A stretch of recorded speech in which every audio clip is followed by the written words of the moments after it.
Alright, suppose f is an analytic function on the disk of radius r here inside in the complex plane, and lambda is any value inside the unit disk on the complex plane. In this video, we show that the application of f on lambda can be interpreted as the inner product between f and some function k lambda. So it's a function parameterized by the value of lambda.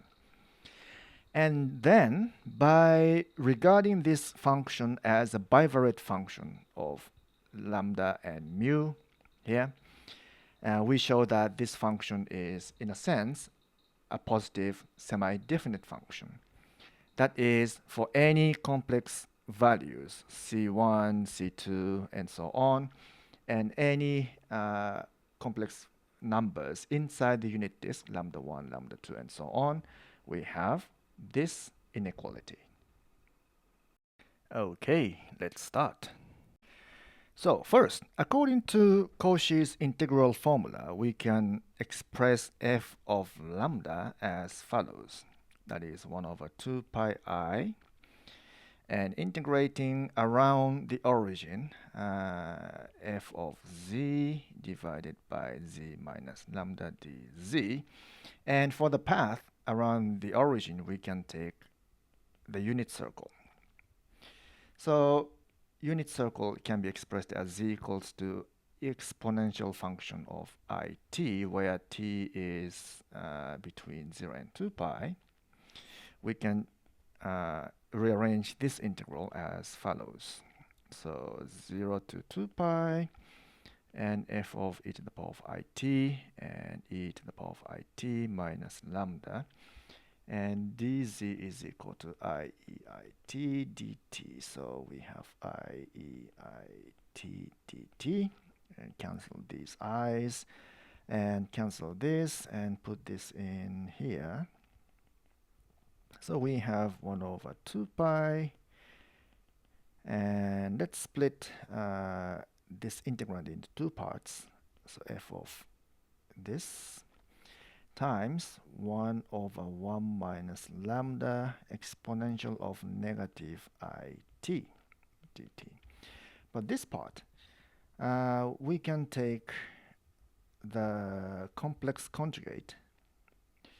So let's put complex conjugate here and make it plus and make everything as complex conjugate. So if we define this part as k lambda of exponential of it, then this whole integral can be expressed as the inner product between f and k lambda. Let's write down the definition of k lambda a little bit more clearly here. So k lambda of z is 1 over 1 minus lambda bar times z.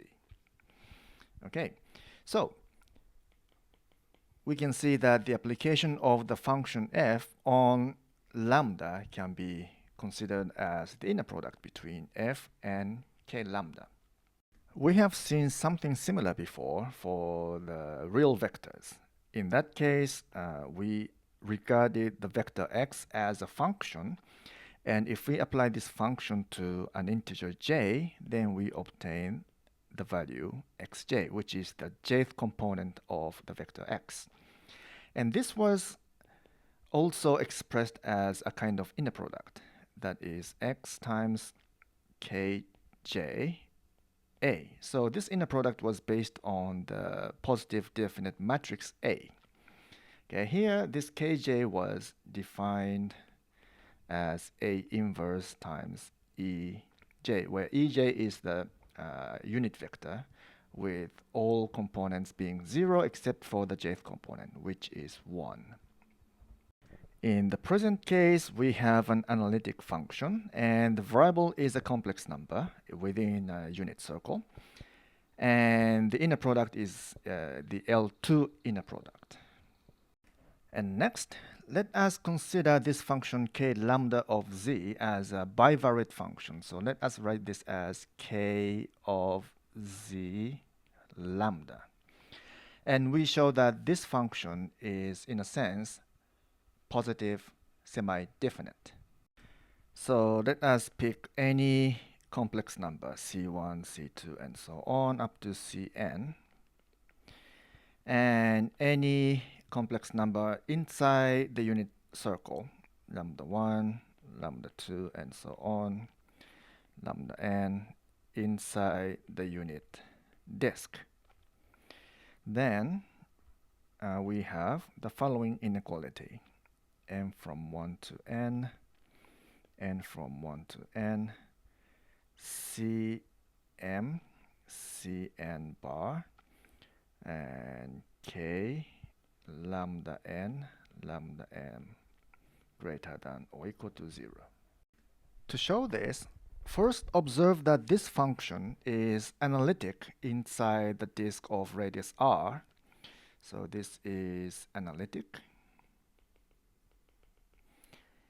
on the disk of radius r, where r is 1 over absolute value of lambda, which is greater than 1.